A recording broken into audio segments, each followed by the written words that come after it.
le marché africain. Bonne et heureuse année 2024.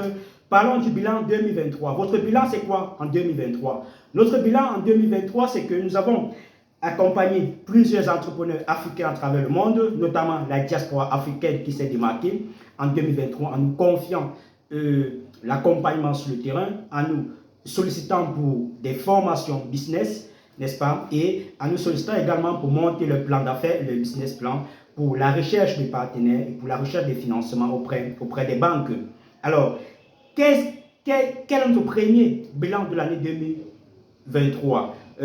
En ce qui concerne l'année 2023, la première rubrique que nous allons aborder aujourd'hui, ce sont les cas de sauvegarde du capital. En 2023, nous avons aidé 17 entrepreneurs africains à ne pas perdre leur capital. Il y a 17 entrepreneurs africains qui ont failli perdre leur capital dans des projets, c'est-à-dire une perte sèche, sans récupération. Et pour cela, pour illustrer, on va vous parler de 3 cas.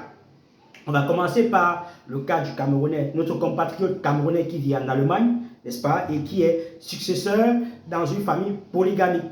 Son père, bien sûr, parmi les activités, était un homme d'affaires. Parmi les activités qu'il faisait, il faisait la boulangerie. Il avait une boulangerie située dans la ville de Yaoundé. Mais seulement cette boulangerie est tombée en faillite. Ce monsieur qui nous a sollicité pour reprendre cette boulangerie a d'abord suivi nos formations, n'est-ce pas? 60 jours pour devenir patron de boulangerie. Donc pendant 60 jours, on a mis à sa disposition tous les outils stratégiques, toutes les informations importantes et on lui a permis de découvrir sur d'autres angles à quoi correspond le business de la boulangerie.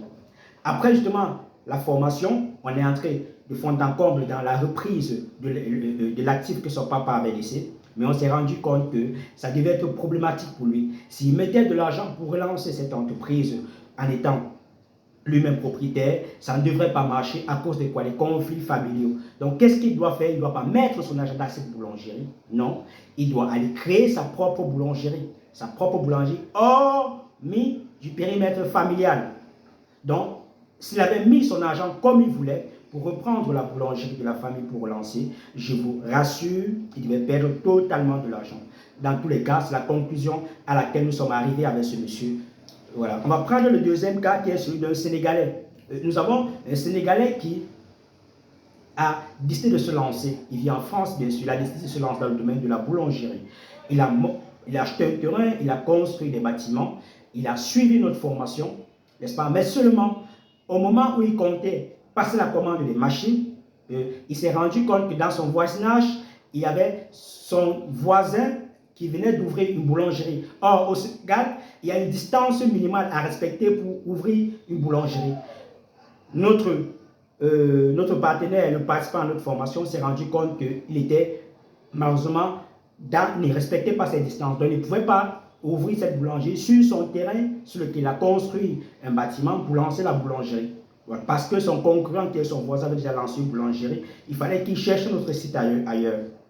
Voilà. Mais qu'est-ce qu'il fallait faire? Puisqu'il avait passé la commande des machines jusqu'à avancer l'argent aux fournisseurs, aux fabricants de machines, on a aidé son compatriote, n'est-ce pas, à pouvoir, n'est-ce pas, sauvegarder son investissement. Ça, c'est le deuxième cas. Le troisième cas, c'est un Africain de la RDC, plus précisément de Matadi, ça c'est une dame, voilà, qui s'apprêtait à se lancer dans le domaine de la boulangerie, justement, boulangerie, pâtisserie moderne. Mais ce n'était pas son idée au départ, c'est l'idée de son petit frère. Qu'est-ce qui s'est passé? Son petit frère lui a monté un projet, a sollicité des financements, et voilà. Elle était prête puisqu'elle avait déjà avancé une partie d'argent, ce n'était pas beaucoup, 5 millions de francs CFA, on va dire 4 millions 650 francs de francs CFA à son petit frère. Mais elle a voulu voir davantage, comprendre davantage à quoi correspond le business de la boulangerie. Elle nous a donc sollicité, n'est-ce pas? Elle nous a donc sollicité. Nous avons proposé d'abord de faire une séance de consulting. Et ensuite, on lui a dit, allons, approfondissons. Elle a donc souscrit le pack intermédiaire qui est 60 jours minimum pour devenir patron de boulangerie. Elle a donc découvert les réalités de la boulangerie et puis précisément avec l'environnement de Matadi.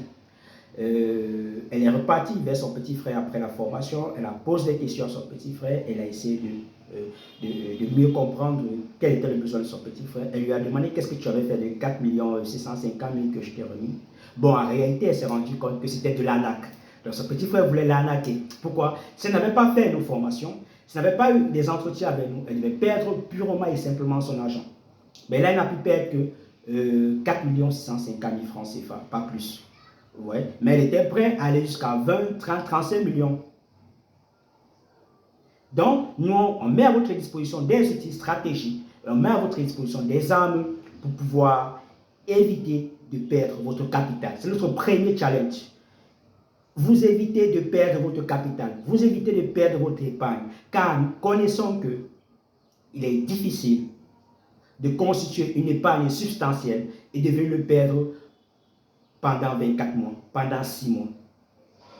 Si vous avez épargné votre argent pendant toute une vie, réfléchissez pas 2 fois avant de le mettre dans un projet. Ce que nous conseillons généralement, c'est soit rapprochez-vous auprès des cabinets comme le nôtre, rapprochez-vous vers les personnes indépendantes que vous croyez compétentes, n'est-ce pas, afin qu'on puisse vous accompagner. Donc, si vous voulez lancer un projet en Afrique, vous serez avec votre partenaire, mais prenez une tierce personne qui va vous donner son avis indépendant, qui va vous donner, n'est-ce pas, son idée, qui va faire des analyses neutres et vous dire, écoutez, ici, ça ne va pas aller, ici, ça va marcher. Et tenez compte de son avis, c'est très important. Nous ne réussissons pas aussi en Afrique parce que nous ne faisons pas confiance au cabinet, nous ne faisons pas confiance au conseil. Combien de PME au Cameroun, par exemple, ont des conseils? Combien de PME au Cameroun travaillent avec des experts comptables? Combien de PME au Cameroun fournissent des données fiables auprès de l'administration? Même pas 15%. Donc, pour dire que toutes les données que l'administration dispose sur les PME camerounaises sont fausses. Ou elles ne peuvent pas être vraies parce que les PME les génèrent que des fausses informations. Voilà. Donc, une fois de plus, je vous souhaite une bonne et heureuse année 2024. Restez sur notre chaîne YouTube, Le Marché Africain. À bientôt.